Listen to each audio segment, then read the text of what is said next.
بسم اللہ الرحمن الرحیم۔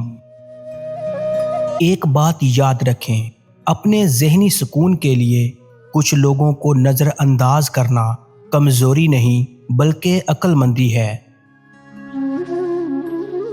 عمر میں بڑا ہونے سے کچھ نہیں ہوتا، بڑے آپ تب ہوتے ہیں جب آپ دوسروں کو سہنا اور برداشت کرنا سیکھ جاتے ہیں۔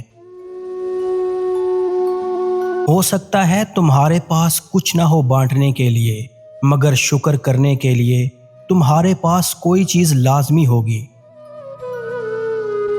ایک کامیاب انسان انہی پتھروں سے اپنی بنیاد بناتا ہے جو لوگوں نے انہیں مارے ہوتے ہیں۔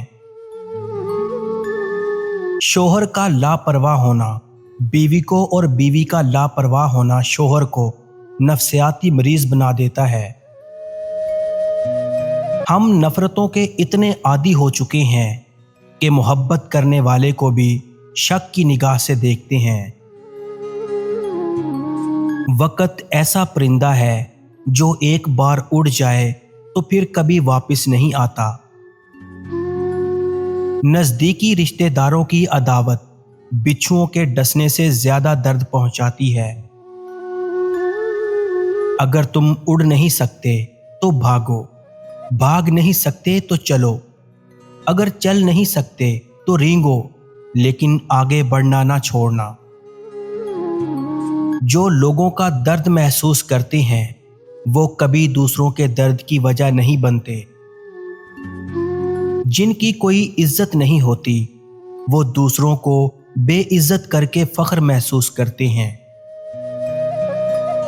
کاغذ اپنی قسمت سے اڑتا ہے اور پتنگ اپنی قابلیت سے، اس لیے اگر کبھی قسمت ساتھ نہ دے تو اپنی قابلیت کو آزمائیں۔ عورت کو جتنی آزادی کی ضرورت تھی اتنی اسلام اسے دے چکا ہے، مزید اسے جو چاہیے وہ آزادی نہیں بلکہ بے حیائی ہے۔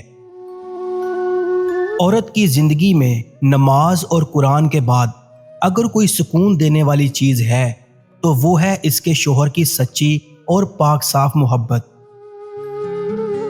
ہمارے معاشرے میں اولاد گھر کے کاموں، ذمہ داریوں اور فرما برداری کے لیے 10 سال کی عمر میں ہی اہل ہو جاتی ہے، لیکن اپنی زندگی کے اہم فیصلے کرنے کے لیے کبھی بھی اہل نہیں ہو پاتی۔ جس گھر میں 3 چیزیں داخل ہو جائیں تو وہ گھر برباد ہو جاتا ہے۔ غیر مردوں کا گھر میں آنا، جب گھر کے فیصلے عورتیں کرنے لگ جائیں، میاں بیوی کا باہر کے لوگوں کو ایک دوسرے کی شکایت کرنا۔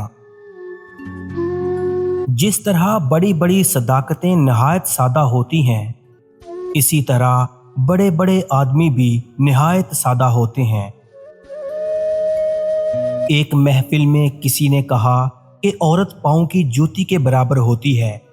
وہیں ایک بابا جی بیٹھے تھے، وہ کہنے لگے، تم نے صحیح کہا، عورت جوتی کی مانند ہے اس شخص کے لیے جو خود پاؤں کی مانند ہے، مگر عورت تاج کی مانند بھی ہو سکتی ہے اس شخص کے لیے جو خود کو بادشاہ کی مانند سمجھتا ہے۔